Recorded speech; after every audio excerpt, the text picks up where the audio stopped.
Indian Water Works Association, Institution of Engineers, Computer Society of India,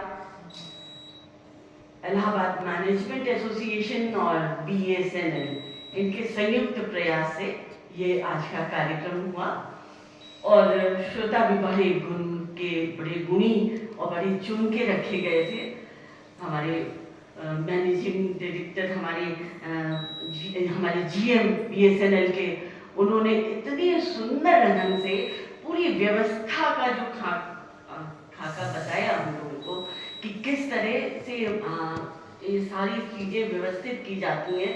और आज जो कि डिजिटल कुंभ है और सारी चीज़ों को आदमी सुन रहा है और वो सुन के देख रहा है, और ये जो मोबाइल में ये सुविधा दे रहे हैं कि जैसा कि हमारे भाई ने कहा, धनंजय ने, कि सब हम लोग दिखाते हैं कि देखो ऐसी भीड़ है, तो वो सब की सुविधा इन्होंने प्रदान की है। वो हमारे GM BSNL विनीत वर्मा जी ने बहुत ही सुंदर ढंग से हम लोगों को बहुत संक्षेप में लेकिन बहुत अच्छे ढंग से, कि जो हम लोग इस फील्ड के नहीं हैं वो भी समझ सके कि किस तरह से ये फाइबर ऑप्टिकल्स, किस तरह से फाइबर्स लगा के ऑप्टिकल फाइबर्स की मदद से किस तरह से हम लोग सब व्यवस्था को देखते हैं, सुनते हैं। तो उनका बहुत आभार। हमारे अनुज डॉक्टर धनंजय चोपड़ा अपने आप में इस इलाहाबाद का गौरव है, क्योंकि आपने कई वर्षों तक अमर उजाला बाहर से आप जुड़े रहे, वहाँ सेवाएं दी अपनी, और अब ये पत्रकारों की खेती करते हैं, पत्रकार पैदा करते हैं। ये हमारे यहाँ सेंटर फॉर मीडिया के आप प्रभारी हैं, और बहुत सारे बड़े अच्छे बच्चे इनके पढ़ाए हुए, इनके प्रशिक्षित बच्चे आज बहुत अच्छी जगह पे कार्य कर रहे हैं, अपनी सेवाएं दे रहे हैं। तो इन्होंने एक इतना जीवंत व्याख्यान था इनका कि हम लोगों को लग रहा था कि हम इस मोतीलाल नेहरू इंजीनियरिंग कॉलेज के सभागार में नहीं बैठे हैं, बल्कि हम कुंभ में बैठे हैं, साक्षात वहाँ का हम दर्शन कर रहे हैं। वो पूरा आंखों देखा हाथ, जो हमारे सेक्रेटरी महोदय ने जो नाम रखा, तो वो बहुत सही नाम रखा था, क्योंकि ये आंखों देखा हाथ वास्तव में ये बताते हैं रेडियो के माध्यम से। और प्रबंधन का इन बच्चों का विशेष रूप से आभार ज्ञापन करना चाहूँगी कि ये इंजीनियर के छात्र हैं जिन्होंने इतनी रुचि लेके इन पूरे व्याख्यानों को सुना, और मुझे पूरा विश्वास है कि काफ़ी कुछ उन्होंने इससे अर्जित किया होगा, समझा होगा। अगर आपको प्रबंधन की ट्रेनिंग लेनी है, आप किसी भी क्षेत्र में हैं, आप इंजीनियर हैं, आप कोई भी क्षेत्र से जुड़े हैं, लेकिन अगर आपको प्रबंधन की ट्रेनिंग लेनी है तो आप कुंभ में अवश्य जाएं। जैसे भाई ने हमारे कई अपने अनुभव बताए, हम भी आकाशवाणी से भी जुड़े रहे, दूरदर्शन से भी जुड़े हैं। तो 89 का कुंभ था, हमें एक आकाशवाणी से एक कार्यक्रम दिया गया था, 1 घंटे का रूपक तैयार करना था महिला संतों पे। और आपको बताऊं, रितंबरा जी से मेरी बातचीत हो रही थी, और उसी बीच किसी ने कान में उनके आके बताया कि फलाना जगह से 1000 भक्त आ रहे हैं आश्रम में। वो मुझे शिव तांडव स्तोत्र सुना रही थी, अद्भुत। उसी बीच वो उठी और 2 मिनट में गई, और पता नहीं क्या क्या उन्होंने व्यवस्था वहाँ बताई, ऐसे कर लो, ऐसे कर लो, ये बना लो, वो बना लो, और उनके भोजन की पूरी व्यवस्था, रहने की व्यवस्था करके 3-4 मिनट में वो आ गई। ये है प्रबंधन। हमें पता नहीं है हमारे कितने लोग आएंगे आश्रम में, कुछ पता नहीं है, लेकिन कोई भूखा वहां नहीं सोता। उस पूरे क्षेत्र में अन्य क्षेत्र चलते रहते हैं, भंडारे चल रहे हैं, और वो कहाँ से सामान आता है, कैसे आता है।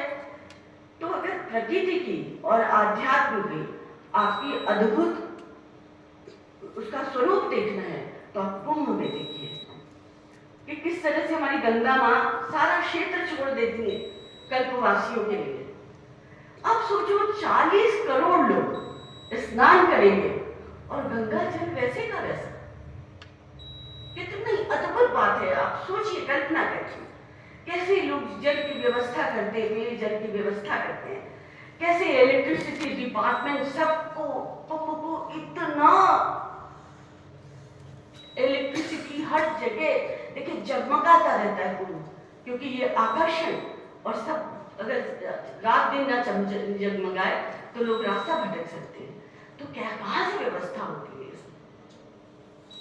ये इंजीनियर्स जो करते हैं वो तो करते ही हैं, लेकिन इनके पीछे कोई एक सत्ता है जो काम करती है, कोई एक शक्ति है जो काम करती है। उस शक्ति को, अगर आपको उस ऊर्जा को महसूस करना है तो आप कुंभ जरूर जाएं। याद आता है जब हम लोग कुंभ होता था, हम उत्तराखंड से हैं, तो अगर उत्तराखंड का कोई भी एक इलाहाबाद में, माने सबको, चाहे वो केदारनाथ का हो और चाहे बद्रीनाथ से जुड़ा हुआ हो, चाहे चमोली का हो, सबको आना हमारे घर में। तो हम लोग सब खटिया तो दूर कर दी जाती थी, वो जमाना खटिया का था। खटिया बच्चे नहीं जानते होंगे क्या होती है, लेकिन खटियों का जमाना था, वो डाल दी जाती थी पूरे कमरों में बिस्तर, और सबके घर में पर्याप्त मात्रा में रजाई, कंबल, गद्दे होते थे कि कुंभ आएगा, माघ आएगा, माघ में स्नान करने समाएंगे।